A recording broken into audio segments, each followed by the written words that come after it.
Today, we wrap up our January docket of podcasts talking all about the Princeton Vikings with AD Joe Roberts. Good morning, Joe. A little chilly this morning, but it's the end of January, so it should be. Yeah. Rob, here we go. Is it going to rain? Is it going to snow? What's it going to do? But yeah, it's a beautiful day as we close out the month of January. Are we really closing out the month of January?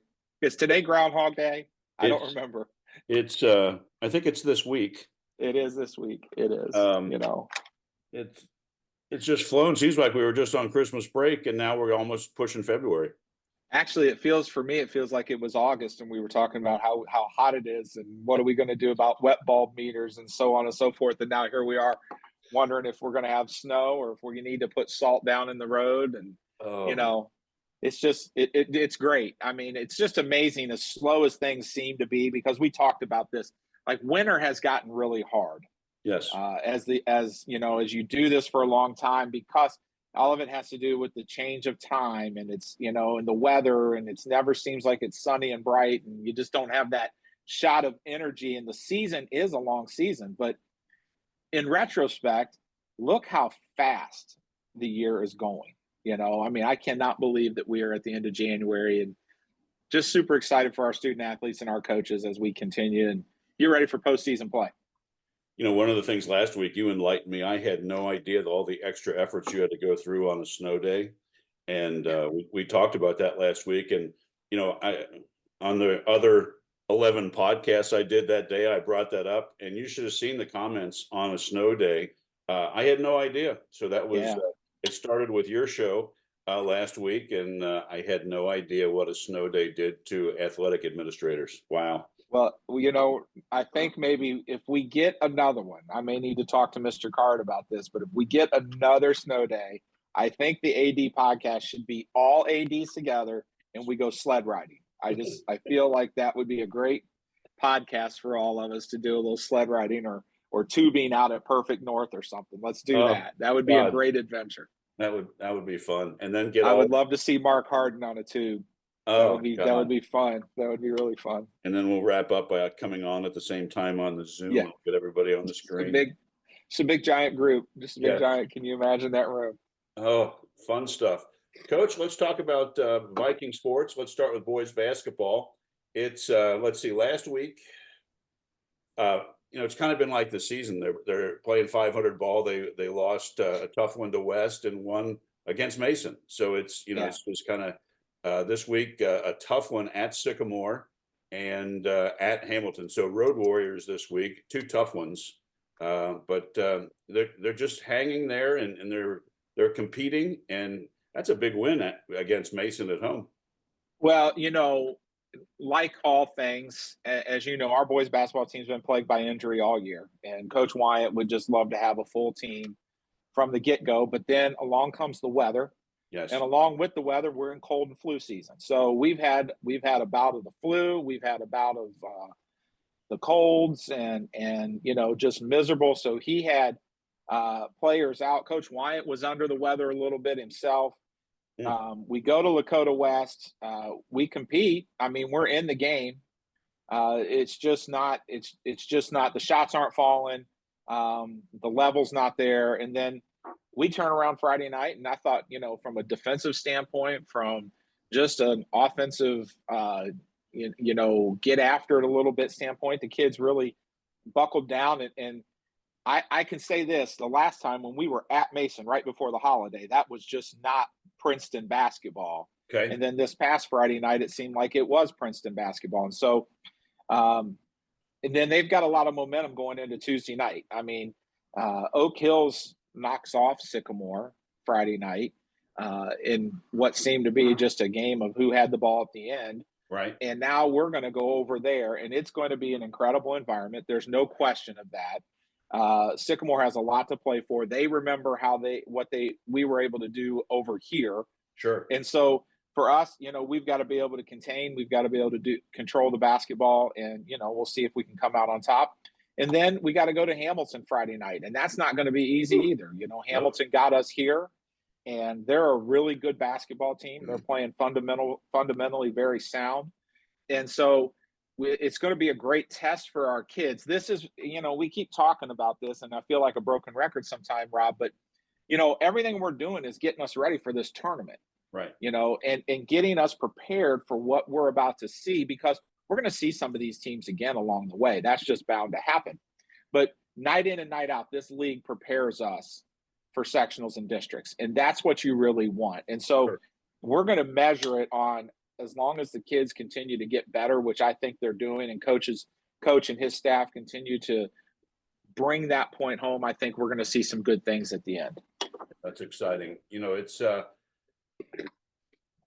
would say, would you say Sycamore, Middletown, Hamilton have been the really, I guess, the bellwether, the strong teams, and and they're getting challenged every night. Like you said, that's how competitive the league is. Yeah, and then go and you can throw Lakota West in that mix, because they're sneaking up on people, and Yeah.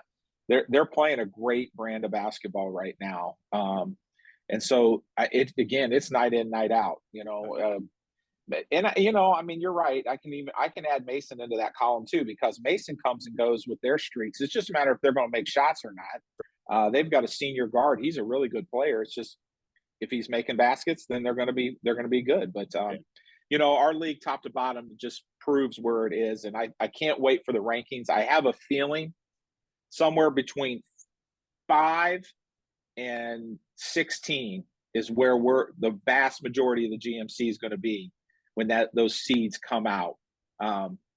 It's anybody's game still, but somewhere in that 5 to 16. So I mean, we're all going to be in there together, and when they get in that room 2 Sundays from now, everyone's going to look at it and they're going to say, okay, I got to position myself for here so I can be here, because who are we going to avoid, or what's our biggest path to the district final? Yeah, because at some point, coach is going to get all his guys back. They're going to be Yeah. healthy. And I certainly wouldn't want to play the Vikings because No. they're right there. And I think if they get all the pieces of the puzzle in, they could make a run. Yeah, I agree with you. It's just a matter of time. Great. Let's switch over to girls. So good luck to them this week in those two tough ones on the road. Girls haven't missed a beat. They lost at West last week. Tough one, 56-48. I'm sure that was a great game. Oh, it was an unbelievable game. It really was. And again, we had 2 players out. That's not an excuse, but when you're down a couple players, your rotation changes, your symmetry changes, and so we've been battling that. Coach got sick; she's been out for a couple days, and this has been a tough stretch for the Lady Vikings, and here's why: we participate in these events where we're classic in the city, classic in the country, Yes. journey to the tourney. We're traveling out of state down to Nashville. And what that does, you have to retool and reschedule your GMCs. Yeah. So we've gone Wednesday, Saturday. This week, we're going to go Monday, Wednesday, Saturday. Right. Look at that. And it's just a lot of basketball in order leading up to Sunday's seed meeting. It's great for our kids because they're going to have some consistency in play, but in this time of year, end of January, start of February, like we've all said, and this weather shifting back and forth, and everybody reaches that point where they just need a little break, and there's no time off. There's no days off for us. And so Coach Davis and her team, they're just going to be ready to go. We've got the beauty of this week for us, much like the boys are on the road. We've got Oak Hills at home tonight. We've got Fairfield at home Wednesday night. And then Saturday afternoon is just going to be, I'm just excited. It's going to be a great basketball game with Mason coming in here, and just really looking forward to the energy that we bring all week long, because our girls they will bring some energy all week long leading in, and they'll take no nights off, because there's no time to have a night off. None of those games we can rest on. Well, a great segue to that, not taking a night off, is when you're defending state champs. You're getting everybody's best, Coach. I mean, every night that they want to come out and put an L against the defending state champion, so you're getting everybody's best shot. Well, they do, and this is really critical for us too, because the seed meeting, the tournament draw is Sunday at 2:00. Okay. And so we need to make sure that we're doing the things that we need to do, because now we're positioning ourselves in for where we need to be. Whether that's a top 5 seed or a top 3 seed, not sure yet on where that'll play out, but you can watch the Max Preps rankings and kind of see how people are falling. You get a pretty good idea of where we're going to be in terms in the long run. But you're right. I mean, everyone is going to step up because they want to No knock doubt. off the defending state champ. I mean, that's just the way it is. And so Human I nature. think Coach Davis knows that. I know our girls know that. Yeah. The difference is these girls, I don't know if it lets them, I don't think it bothers them any. I think they just want to get the basketball play and move to the next one. So really looking forward to this week in Lady Hoops. Yeah, sounds great. So best of luck to them on those 3 home GMC matchups, and be exciting to talk about Yeah. that on Monday. Let's go into the lanes and give the fans an update on boys and girls bowling, Joe. Well, we're gearing into the postseason here. We've got some matches coming up. We were able to pick up Anderson this week in a non-league match. We've got Sycamore Friday night, and I believe we have Coleraine tomorrow night, if I remember correctly. That's correct. And the kids are really rolling it well. They are, and so we came off of a very tough loss last week to Lakota West. I think by 600 pins or something to that effect. But it literally came down, especially on the girls' side. I watched it on the girls' side.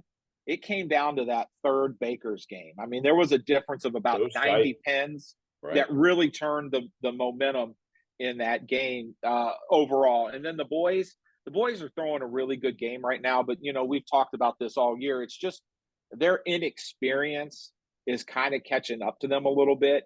But in the long run, I think they're going to see the benefit of everything they've been doing. And Coach Wilson and Coach Simons, we keep talking about center pin, hit that center pin. Sure.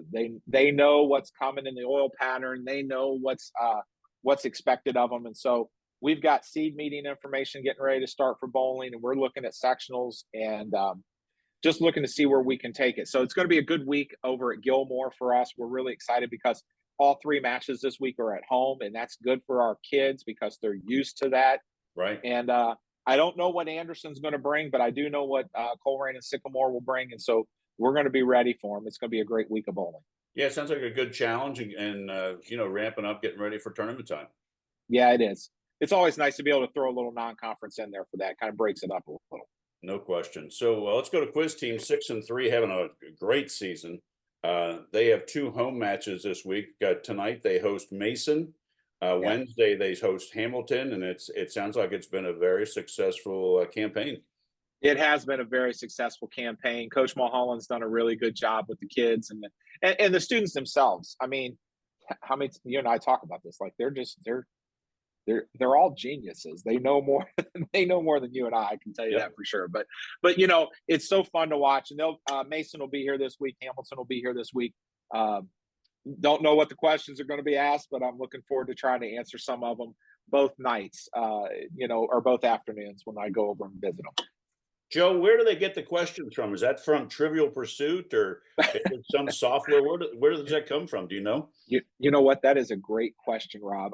They come in a big sealed yellow envelope, and I don't know where I think the National Academic Quiz Association maybe develops them, but yeah, they're and the neat part about it is every site is the same. So they get the same questions. Right. So, but nobody knows until you open it, right? So that's kind of neat as well. This is round 5's questions, round 8's questions, what have you. So a little bit of interest there. And we're excited for the kids. And I will, I touched on this one other time, but I will say another opportunity for our students in academic quiz. We're going to host a competition here on Saturday, March the 2nd, for a non-GMC event. There's a group out of Columbus that comes and travels.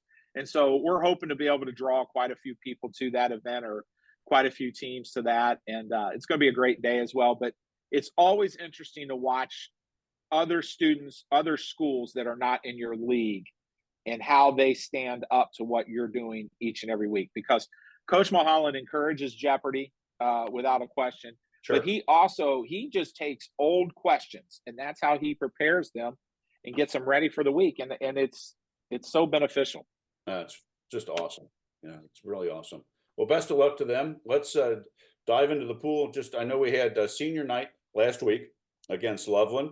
Now it's tournament time for the swimmers.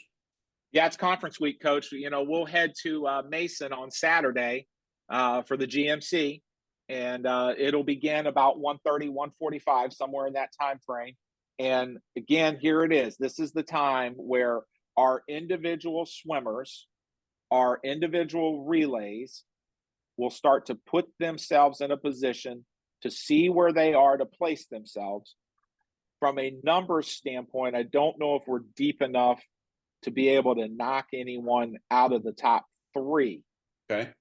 But what I do think is we have enough kids individually that can get us in that top 5 that really could get us in that middle pack range, if you will, Sure. which is really where we want to be.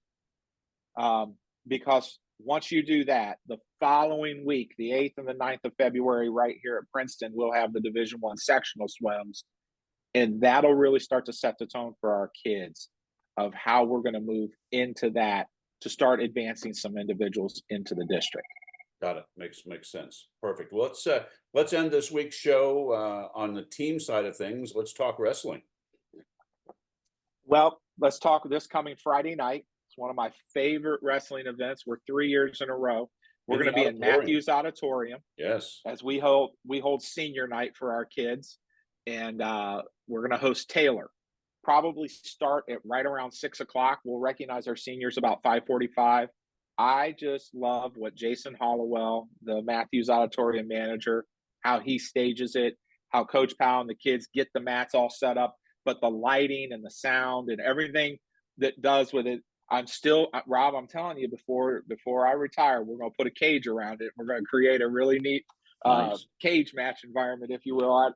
It's really fun for the students. But this past Saturday, our girls were over at Mason for the GMC girls wrestling. I called it the GMC girls duels. And we had 2 GMC champs, freshman Amira Mohana at the 115 and Kimora Carpenter at 135. She's a sophomore.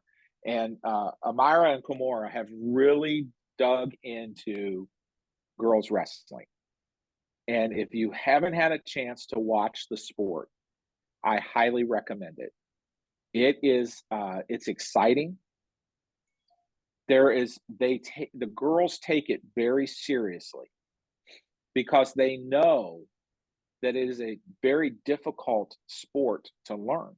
Right. And they have really, Coach Powell has done a very nice job of starting to build a team and put some girls out there that are really going to help carry that for us. And I really hope that we can build enough interest that we can get a full team going eventually, because there are some really, really good girls wrestlers in Southwest Ohio. Yeah, But congratulations to see Great. those teams on Saturday, it was fun. So hats off to the Lady Viking Wrestling. That's great. I know the Board of Education passed the master plan for Princeton last week, and I know you wanted to wrap up this week's show, kind of just giving an overview to the fans, what that means, and all that kind of good stuff, Joe. Yeah, absolutely, Rob. Yeah, and as you just said, our Board of Education accepted our athletic facility master plan and to move forward with seeking qualifications for design and qualifications for construction. We're going to looking across the street at the outdoor campuses and what we need to do from a safety and a security standpoint. The buildings that sit over there right now are 50 plus years old, and it's time, and we're doing a very comprehensive look at how we can improve our external Viking Village so that our students have a place to be, that when they leave this campus and go across the street, they have a place and they don't need to come back here to the inside portion. And so we're looking at all of that across the board. Really excited as we get into the month of February. I'm sure we'll be able to release some information in terms of design, and all of that will come, but we're extremely excited about what we're about to embark on. And then at some point, once there are drawings and things and approvals, we'll be able to put that on VikeNation.org, and the fans can watch the progress of that project. Yeah, absolutely, and they'll learn how to get involved and how they can be a part of what we're doing here as well. And we'll be utilizing the website tremendously for that. Perfect. All right, Joe. Well, as always, thank you for your time this week. Stay warm. Good luck to all the Vikings, and we'll touch base next Monday. And I hope you have a great week. Yeah, Rob, it's great catching up. Take care of yourself. Have a good week. Thanks.